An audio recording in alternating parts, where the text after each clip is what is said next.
Oke, ayo Bang. Sini. Oke, Bang. Start dulu sih. Ya. Assalamualaikum warahmatullahi wabarakatuh. Terima kasih teman-teman dari wartawan, teman-teman yang hari ini bersedia memberikan waktu dan tenaga untuk meliput. Terima kasih Bang Boy Bonjol beserta rekan-rekan. Saya datang sebagai warga negara, tentu berharap ada keadilan dalam proses yang hari ini kami sampaikan sebagai bentuk laporan resmi di Polda Metro Jaya. Dan tentunya satu hal dan lainnya saya berikan kepada Bang Boy Bonjol. Mungkin apa yang mau disampaikan Abang? Assalamualaikum warahmatullahi wabarakatuh. Terima kasih kepada rekan-rekan media yang hadir pada hari ini di Polda Metro Jaya. Alhamdulillah tadi kita sudah lancar ya, laporan kita diterima dengan baik di teman-teman di SPKT.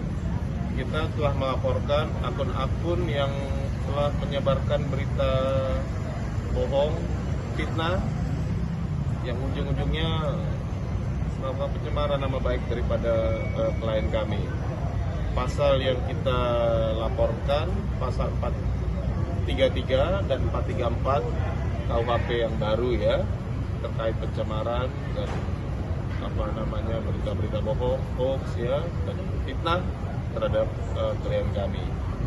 Untuk selanjutnya bersama ini terkait laporan tersebut kita ultimatum juga ya kepada akun-akun ya, baik yang di Instagram maupun yang di TikTok atau di media-media sosial lainnya ya, untuk segera menurunkan atau menghapus berita-berita bohong tersebut, atau ya kita berhadapan dengan proses hukum, karena ini sangat-sangat merugikan daripada kepentingan klien kami.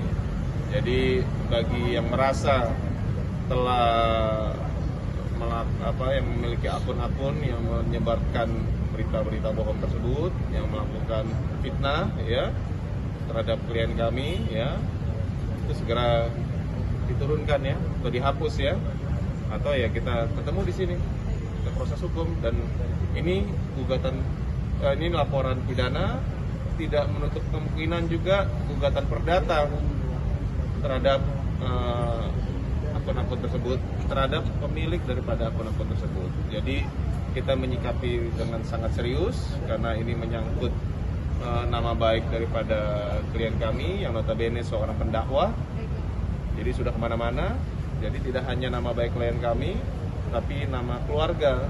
Ya, jadi beliau punya keluarga, punya anak dan istri, sudah cukup mengganggu ya. Tadinya kita coba diamkan, tapi kok makin lama kok makin melunjak. Jadi ya kita sebagai warga negara yang taat hukum, kita buat laporan dan tidak menutup kemungkinan kita akan ajukan gugatan perdata terhadap pemilik daripada akun-akun tersebut. Dan saya pastikan kita sudah tahu daripada pemilik akun-akun tersebut.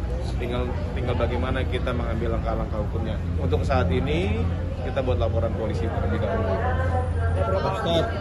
Ada banyak. Lebih dari 10 kita laporkan. Iya. Dan tidak menutup kemungkinan akun-akun yang lain yang memiliki followers dan pengikut yang lain gitu, yang banyak juga gitu. Apa? Ini mungkin langsung laporkan atau sebelumnya memang udah? Ya, kita langsung buat laporan. Jadi sudah cukup mengganggu ya. Mungkin kronologi awalnya sampai Polsek tahu itu seperti apa sih? Sampai akhirnya tahu itu ada hal yang Ya, tentu sudah jadi berita publik ya, bahwa pemberitaan akun-akun fitnah yang membuat berita tentang hoax terhadap saya ini bukan hanya diketahui oleh saya, tapi oleh banyak pihak, sehingga banyak orang memberikan laporan apakah ini benar, apakah. Nah, pertanyaan-pertanyaan itu sangat-sangat mengganggu, karena berarti pemberitaan itu amat sangat serius ketika dibaca oleh teman-teman misalnya, oleh kawan-kawan misalnya, sehingga mereka harus memerlukan klarifikasi kepada saya. Sehingga saya berkonsultasi kepada lawyer dan berkonsultasi kepada keluarga bahwa fitnah ini harus kita stop dengan cara memakai hak kita sebagai warga negara melapor kepada pihak kepolisian. Pak Ustadz, fitnahnya itu di mana sih Pak Ustadz? Di seperti apa contohnya dan di Ya, mana? banyak ya. Anda juga teman-teman media, rekan-rekan media juga bisa dengan gampangnya ya, googling ya. Ketik aja tuduhan-tuduhan terhadap Ustadz Abdul Somad klien kami. Ustadz Solmed. Ustadz Somad ya. Banyak sekali ya, bisa dilihat lah. Berarti di seluruh media sosial gitu ya? Di TikTok, di Instagram ya, dan itu udah kita laporkan ya. Jadi kita ultimatum, kita somasi secara terbuka kepada para pemilik akun-akun tersebut, janganlah ambil keuntungan dengan cara-cara seperti ini ya.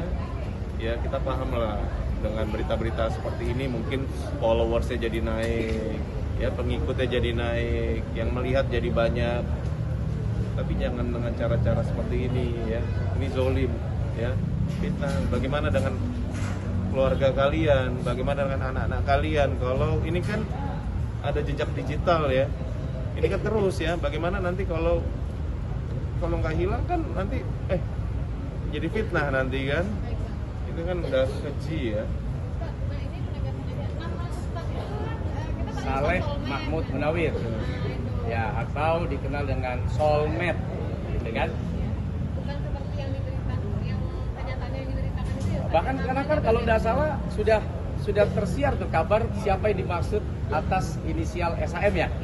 Bahkan sudah menjadi berita nasional karena korbannya sudah menyampaikan dan pelapor sudah menyampaikan siapa sosok SAM itu.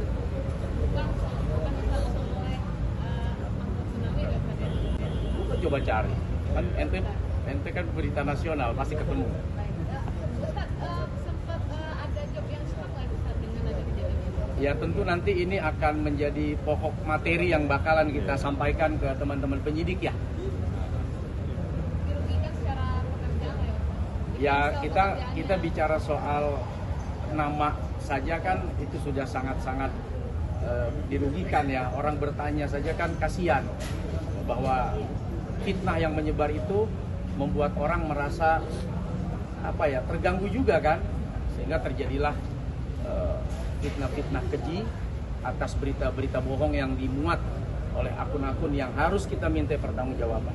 Dan dengan kita melaporkan ini secara resmi ke Polda Metro Jaya, justru kita ingin meminta pertanggungjawaban atas apa yang kalian tulis, yang kalian muat, yang kalian posting sebagai bentuk ya pertanggungjawaban atas fitnah yang dilontarkan. Seperti itu kurang lebih. Ada kerugian materi nggak sih Pak Ustadz? Kerugian materinya ada nggak selain itu? Selain ini kerugian materinya ada? Terkait kerugian materi sudah kita sampaikan tadi di laporan. Nanti itu kan materi pemeriksaan. Nanti ini masih berjalan berjalan. Belum bisa keluarga menutup pintu damai atau gimana? Apa kalau nanti udah Ya ini, iya begini. Ini kan udah kita serahkan ke pihak yang berwajib. Kan ada prosesnya ya.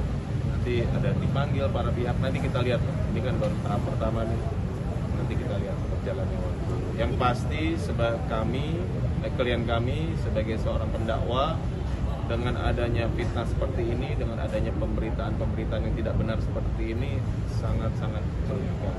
Pak Ustadz sempat mengalami nggak sih ditanya rekan sejawat atau ditanya fans gitu, Pak Ustadz ini benar nggak kabarnya sempat mengalami hal kayak gitu? Iya, justru karena dari pertanyaan-pertanyaan itu saya kaget gitu loh, sehingga saya kemudian tahu berita fitnah ini. Justru karena banyak teman-teman, rekan-rekan, bahkan teman-teman kita di media juga bertanya. Nah disitulah saya baru paham lah, ada berita apa ini? Oh ternyata ada fitnah yang sangat keji yang dilontarkan kepada saya. Nah sebab itulah akhirnya saya mengajak Bang Boy beserta dengan tim untuk mendampingi saya dalam pelaporan ke kepolisian. Kalau Ini cukup ya untuk sementara. Respon istri gimana Pak Ustadz? Respon istri pas tahu kabar? Ya mensupport saya lah tentunya sebagai suami. Ada teror ke keluarga atau DM? Nggak ada, sampai saat ini nggak ada. Nggak, kita happy aja sih pada prinsipnya. Hanya saja kasihan kan kalau berita ini terus bergulir dan tidak kita counter, dan mereka merasa bahwa dengan cara memfitnah follower bertambah, viewers bertambah. Ini juga bukan hanya kepada saya, kepada siapapun kita tidak boleh memperlakukan itu hanya demi kepentingan sesaat, kepentingan ekonomi sesaat gitu yang diharapkan dari viewers dan juga follower tadi. Oke, makasih ya teman-teman media. Ya, apa tuh? Asal dan ancaman hukuman. Iya, ada yang 1 tahun lebih, ada yang 3 tahun lebih. Iya. Total 10 akun yang dilaporkan. Lebih, ada beberapa akun. Jadi ya inilah pasalnya 433 dan 434 KUHP yang baru ya. Salah satu akunnya dong. Nah, nanti malah di take down sama dia. Iya. Ini berharapnya bisa ketemu sama pemilik akun-akunnya dulu. Kita berharap mereka udah deh, dengan adanya laporan ini udah tanpa mereka dipanggil, mereka take down semua link-link akun-akun itu, dihapus ya dari media sosial. Ya kan ini kan kalian membantu kita semua nih. Mungkin aja nyampe ke mereka kan ketika nonton infotainment kan. Ini mereka secara sukarela menghapus ya, men-take down link-link itu ya. Ya udah. Gitu. Ya. Oke, makasih. Sukses. Enggak, bukan puasa ini. Nomor laporannya. Terima kasih abangku semua, Anda terima kasih, sampai ketemu ya. Ustaz.